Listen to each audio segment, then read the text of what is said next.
Hello बच्चों, कैसे हो आप सभी। मैं चांदनी अभ्युदय चैनल में आप सभी का हार्दिक स्वागत करती हूँ। तो बच्चों, आज हम पढ़ने वाले हैं कक्षा 10वीं की दूसरी जो कविता है मीरा के पद। तो बच्चों, हम सब मीरा बाई को है अपने बचपन से है वो मीरा बाई के बारे में है वो जानते आए हैं, सुनते आए हैं और हम लोग उनके पदों से है वो भी परिचित है। यहाँ पर कक्षा 10वीं में जो दूसरी कविता है उसमें मीराबाई के दो पद है वो दिए हुए हैं। स्टेप बाय स्टेप हम एक एक पद है वो पढ़ते जाएंगे। हम सब जानते हैं कि मीराबाई है वो एक कृष्ण भक्त कवियत्री है वो रही है ना। कृष्ण भक्ति के लिए उन्होंने अपना घर द्वार सब कुछ छोड़ दिया, लोक लाज भी छोड़ दी, अपने परिवार को भी छोड़ दिया।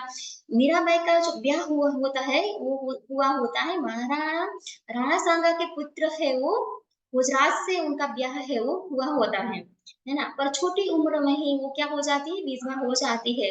और उसके बाद उसका मन है वो कहीं संसार में है वो नहीं लगता है। तो वो अपना घर बार सब छोड़कर है वो कृष्ण भक्ति में है वो लीन हो जाती है, कृष्ण भक्ति में अपना मन लगाती है। तो लोग उनको क्या कहते हैं, मीरा है वो बावरी हो गई है, पागल हो गई है, जो सिर्फ कृष्ण भक्ति में है वो नाचती रहती है, कूदती रहती है, कीर्तन करती रहती है। पर फिर भी मीरा ये सारे तानों को क्या करती है, इग्नोर करती है, पर कृष्ण भक्ति करना है वो छोड़ती नहीं है। तो आज ऐसे ही दो पद है वो हम यहाँ पर पढ़ने वाले हैं, जिसमें मीरा है वो श्री कृष्ण की भक्ति तो करती ही है, श्री कृष्ण को लाड तो लड़ाती ही है, पर साथ में मीरा माई है वो श्री कृष्ण को कभी कभी ताने मारना भी है वो मारना भी है वो नहीं चूकती है। तो देखते हैं इस पद में मीरा माई है वो क्या बताती है। हरि आप हरो जनरी धीर। हरि का मतलब होता है श्री कृष्ण, जन का मतलब होता है भक्त, और वीर का मतलब होता है दुख और दर्द पीड़ा, है ना। तो मीराबाई श्री कृष्ण से कहती है कि हरि यानी कि हे श्री कृष्ण, आप तो लोगों की पीड़ा को, तकलीफ को, दुखों को है वो दूर करने वाले हो, है ना। द्रौपदी री लाज रखी, द्रौपदी री लाज राखी, आप बढ़ायो चीर। आपने तो क्या किया, द्रौपदी की लाज बचाई, है ना, द्रौपदी की इज्जत बचाई। आपने क्या किया, कैसे इज्जत बचाई, क्योंकि द्रौपदी का चीर बढ़ाकर, वस्त्र बढ़ाकर आपने द्रौपदी की इज्जत की रक्षा है वो की। भगत कारण रूप नरहरि धरयो आप शरीर। भगत कारण रूप नरहरि, यहाँ पर भगत का मतलब होता है प्रहलाद। हम सब प्रहलाद को जानते हैं, भगवान विष्णु जी के सबसे छोटे भक्त के रूप में हम प्रहलाद को है वो जानते हैं। प्रहलाद है वो विष्णु जी का भक्त होता है, उनको विष्णु जी की भक्ति करनी बहुत अच्छी लगती है। जबकि प्रहलाद के जो पिताजी होते हैं हिरण्य कश्यप, है ना, उनको प्रहलाद का विष्णु भक्ति करना बिल्कुल अच्छा लगता नहीं है। हिरण्य कश्यप है वो इगोइस्टिक पर्सन होता है, अहंकारी होता है। वो चाहता है कि प्रहलाद है वो किसको भगवान के रूप में माने, अपने पिता को ही है वो भगवान के रूप में है वो स्वीकार करे और अपने पिता को ही भगवान माने। जबकि प्रहलाद ऐसा करता नहीं है। प्रहलाद का मन है वो श्री कृष्ण में ही, विष्णु भगवान की भक्ति करने में ही है वो लगा रहता है। तो जो हिरण्य कश्यप होता है वो प्रहलाद को कई तरह तरह के कष्ट है वो देता है। तब जो भगवान विष्णु जी है वो नरहरि यानी कि नरसिंह अवतार लेकर है वो प्रहलाद की रक्षा करने के लिए है वो धरती पर आते हैं, और भगवान विष्णु जी स्वयं प्रहलाद की रक्षा करते हैं। तो भगत यानी कि प्रहलाद, भगत कारण रूप नरहरि धरियो आप शरीर, शरीर यानी कि तन शरीर। आपने भगत यानी कि प्रहलाद की रक्षा करने के लिए आपने ऋषि अवतार है वो धारण किया। मुड़तो गजराज राख्यो काटी कुंजर पीर। मुड़तो का मतलब क्या होता है, श्रेष्ठ। मुड़तो का मतलब होता है श्रेष्ठ। मुड़तो गजराज राख्यो, गजराज का मतलब होता है एरावत हाथी। काटी यानी कि पकड़ ले, काटी मतलब मारना। कुजर मतलब क्या होता है, हाथी। कुचर मतलब होता है हाथी, काटी मतलब मारना, गजराज यानी कि एरावत हाथी, पीर यानी कि पीड़ा। जब एरावत हाथी को है वो मगरमच्छ है, वो क्या करता है, बुढ़तो मतलब क्या होता है, मगरमच्छ होता है। बुढ़तो मतलब होता है मगरमच्छ। बुढ़तो मतलब होता है मगर। जब मगरमच्छ जब मगरमच्छ है, मगर है, वो एरावत हाथी को है वो पकड़ लेता है, तब उसको मगर की पीड़ा से, तकलीफ से है वो मुक्त करने के लिए विष्णु जी आते हैं और मगर के मुंह से है वो गजराज यानी कि ऐरावत को है वो मुक्त कराते हैं। मगर की पीड़ा से है वो ऐरावत को है वो मुक्त कराते हैं। दासी मीरा लाल गिरधर हरो माहरी फिर। तो यहाँ पर दासी यानी कि नौकर। यहाँ पर मीरा है वो अपने को श्री कृष्ण की क्या मानती है, दासी मानती है, नौकर मानती है, चाकर मानती है। तो मीरा कहती है लाल गिरधर, गिरधर यानी कि गिरधर पर्वत को धारण करने वाला, हे श्री कृष्ण मैं आपकी दासी हूँ। हरो महारी भीर, महारी का मतलब होता है मेरी भी, हमारी भी। भीर यानी कि पीड़ा। तो मेरी भी आप है वो क्या हरो, मेरी पीड़ा हरो, मेरे कष्ट मेरी तकलीफ है उसे आप है वो दूर करो। जैसे ही आपने श्री कृष्ण बनकर है द्रौपदी की इज्जत की रक्षा की, अपने भक्त प्रहलाद की रक्षा की, एरावत हाथी की रक्षा की, आप वैसे ही मेरी भी रक्षा करो और मेरी भी सारी तकलीफें और पीड़ा है वो दूर करो। पहले पद में मीराबाई है वो श्री कृष्ण की भक्ति के माध्यम से और श्री कृष्ण का बखान करते हुए, प्रशंसा करते हुए ये बताने की कोशिश है वो कर रही है। नेक्स्ट जो पद है, यहाँ पर हमें मीराबाई के दो ही पद है वो पढ़ने हैं। दूसरा जो पद है उसमें मीराबाई कहती है कि आप हे ईश्वर, हे परमात्मा, हे श्री कृष्ण, हे गिरिधर, तुम मुझे क्या कर लो, मुझे चाकर रख लो। चाकर यानी कि नौकर, तुम मुझे नौकर बनाकर, दासी बनाकर है वो रख लो। श्याम महाने चाकर राखू जी। श्याम का मतलब होता है श्री कृष्ण, महाने यानी कि मुझको, चाकर यानी कि नौकर, राखू जी यानी कि रख लो। हे श्री कृष्ण आप मुझे चाकर बनाकर, नौकर बनाकर, अपनी दासी बनाकर है वो रख लो। गिरधारी लाला महाने चाकर राखो जी। गिरधारी यानी कि हे गिरधर, हे गिरधर, गिरि पर्वत को धारण करने वाला हे गिरधर लाला, माने यानी कि मुझे चाकर रख लो, यानी कि मुझे अपनी दासी बनाकर है वो रख लो।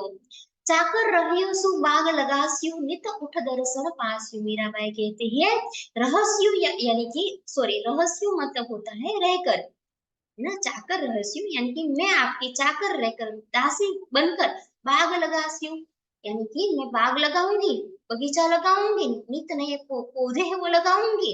नित्य उठ दर्शन पास्यु, पास्यु का मतलब होता है पाना। यहाँ पर वो कहती है नित्य यानी कि नित्य, रोज उठकर, दर्शन यानी कि दर्शन, पास लो यानी कि पाऊंगी। हे श्री कृष्ण अगर तुम मुझे अपनी दासी बनाकर, अपना चाकर बनाकर रख लेते हो तो क्या होगा, मैं तुम्हारे यहाँ बगीचा लगाऊंगी और नित्य मैं तुम्हारा दर्शन है वो कर पाऊंगी। बिंद्रा बिंद्रावन की बिंद्रावनरी कुंज गली में गोविंद लीला गास्यु। बिंद्रावन यानी कि वृंदावन की कुंज यानी कि संकरी गलियों में गोविंद लीला गास्यु, यानी कि वृंदावन की जो संकरी गलियां है उसमें निकल कर गोविंद लीला यानी कि मैं आपके पद के काम करूंगी, आपकी लीला गाऊंगी, है ना, आपकी भक्ति करूंगी, आपके भजन गास्यु यानी कि गाऊंगी। चाकरी में दर्शन पास्यु सुमरन पास्यु खर्ची। चाकरी, मैं आपकी चाकरी करूंगी, मैं आपके यहाँ दासी बनकर रहूंगी तो मुझे आपके हर पल दर्शन है वो होते रहेंगे। सुमरन पास्यु खर्ची यानी कि मैं आपका आपका स्मरण है वो सदा मुझे होता रहेगा, मुझे आपको याद करने की है वो जरूरत पड़ेगी नहीं। भाव भक्ति जागीरी पास्यु तीनों बातों सरसी। भाव भक्ति जागीरी, जागीरी जागीरी मतलब होता है जागीर, साम्राज्य। यहाँ पर मीराबाई कहती है मैं आपकी, और मैं क्या करूंगी, आपकी भक्ति को भी है वो पाऊंगी, यानी कि मेरे तीन तीन फायदे है वो, तीनों बातों सरसी यानी कि मुझे तीनों बातों का है वो फायदा होने वाला है। अगर मैं आपकी दासी बनकर रहूंगी तो मैं आपके यहाँ बाग भी लगाऊंगी, नित्य आपके दर्शन है वो भी कर पाऊंगी और आपके भजन कीर्तन है वो भी कर पाऊंगी, और मुझे भक्ति का जो साम्राज्य है वो भी मुझे है वो नसीब होगा। ऐसा मीराबाई है वो इस पद में है वो समझाना चाहती है। अगर आपको कुछ शब्दार्थ में डाउट है तो मैंने यहाँ पर नीचे शब्दार्थ है वो दिए हैं, आप एक बार पढ़ सकते हो, देखकर है वो समझ सकते हो। नेक्स्ट है, नेक्स्ट पंक्ति, इसमें मीराबाई कहती है कि मोर मुगट पीताम्बर सोहे, गले वैजंती माला। यहाँ से मीराबाई श्री कृष्ण का वर्णन करते हुए बताती है कि मेरे जो श्री कृष्ण है वो कैसे हैं, तो कि उन्होंने मोर मुगट यानी कि मोर बीच का मुगट मुगट है वो धारण किया हुआ है सर पे। गले में वैजंती माला यानी कि गले में वैजंती की माला है वो धारण की है।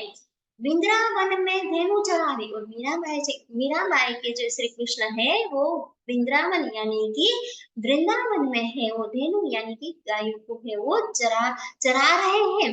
मोहन मुरली वाला और ये मोहन है यानी कि मन को हर लेने वाला है। उन्होंने मुरली है वो धारण की हुई है। ये जो दो पंक्तियां है इसमें मीराबाई है वो श्री कृष्ण के रूप का वर्णन की कर रही है कि मीराबाई के श्री कृष्ण है। उन्होंने पीले पीताम्बर वस्त्र है वो धारण किए हुए हैं। गले में वैजंती की माला है वो पहनी हुई है और श्री कृष्ण है वो गैया है वो चरा रहे हैं वृंदावन में। और अधर पर होठों पर है वो मूल्य रखकर मधुर सुर है वो रेला रहे हैं श्री कृष्ण। ऊंचा ऊंचा महल बनावे बीच बीच राखू बारी। श्री कृष्ण के लिए मीराबाई कहती है कि मैं ऊंचे ऊंचे महल बनाऊंगी और बीच बीच में राखू बारी यानी कि बीच बीच में है वो मैं क्या रखूंगी खिड़कियां रखूंगी। सावरिया रा दर्शन पास्यु यानी कि सावरिया यानी कि श्री कृष्ण ताकि वो श्री कृष्ण के है वो सावरिया यानी कि श्री कृष्ण के दर्शन है वो हमेशा कर पाए। पहर कुसुम्बी साड़ी पहर यानी कि ऑरेंज रंग की ऑरेंज कलर की केसरी रंग की कसुम्बी मतलब केसरी रंग की साड़ी पहनकर आधी रात प्रभु दर्शन दीजिए जमुना जी रे तीरा है ना। मीराबाई कहती है कि हे श्री कृष्ण अब मेरे से है वो रहा नहीं जाता है। मैं कसूम्बी रंग की है वो साड़ी पहनकर केसरी रंग की है वो साड़ी पहनकर है वो तैयार हो गई हूँ और मुझसे अब सवेरे का इंतजार नहीं होता है। आधी रात को ही तुम मुझे है वो जमुना जी के तीरा यानी कि किनारे पर है वो तुम मुझे दर्शन दे दो। मीरा इतनी अधीरी है वो यानी कि व्यथित है वो व्याकुल है वो हो गई है श्री कृष्ण के दर्शन पाने के लिए। मीरारा प्रभु गिरधर नागर मीराबाई कहती है हे गिरधर नागर हे श्री कृष्ण हीवड़ो घणो अधीरा। हीवड़ो यानी कि हृदय घणो यानी कि अत्यंत अधीरा यानी कि व्याकुल। मेरा जो हृदय है ना वो तुम्हारे दर्शन पाने के लिए अत्यंत व्याकुल है वो अधीरा है वो हो उठा है। तुम मुझे आधी रात को ही जमुना जी के किनारे है वो दर्शन दे दो। अब सुबह तक का इंतजार है वो मैं कर सकूंगी नहीं। तो ये मीराबाई ये दोनों पद में है वो समझाने की कोशिश कर रही है। पहले पद में मीराबाई है वो भक्त और ईश्वर का जो रिश्ता है और कैसे ईश्वर है यानी कि श्री कृष्ण है वो अपने भक्तों की रक्षा करते हैं वो बताने की कोशिश वो मीराबाई ने की है। और दूसरे पद में है उन्होंने श्री कृष्ण के लीला के कृष्ण श्री कृष्ण के स्वरूप के गुणगान है वो किए हैं। मीराबाई अपनी भक्ति के साथ साथ है वो श्री कृष्ण में इतनी लीन हो गई है कि वो अब श्री कृष्ण के जल्द ही जल्द है वो दर्शन करना चाहती है और बार बार श्री कृष्ण के दर्शन करने के लिए है वो विनती है वो कर रही है। और वो कहती है कि अब सुबह तक का मुझे इंतजार है वो होता नहीं है। अब तुम मुझे आधी रात को तो आधी रात को ही सही जमुना जी के किनारे तुम मुझे अब दर्शन दे ही दो काना। ऐसी विनती है वो श्री कृष्ण से मीराबाई है वो करती है। तो बच्चों मैंने इस कविता में दोनों पद आपको अच्छे से है वो समझाने की कोशिश है वो की है। मैं आशा करती हूँ कि आप लोगों को अच्छे से वो समझ में आएगा। अगर आपको कोई शब्द समझ में नहीं आता है तो नीचे मैंने है वो शब्दार्थ दिए ही है। और फिर भी आपके कोई डाउट है तो आप नीचे कमेंट करके है वो बता सकते हो। मेरी वीडियो और मेरा समझाना आपको अच्छा लगता है मेरी ये कोशिश आपको अच्छी लगती है तो आप मेरे वीडियो को लाइक शेयर और सब्सक्राइब मेरे चैनल को है वो जरूर कीजिएगा। थैंक यू बच्चों। Take care God bless you.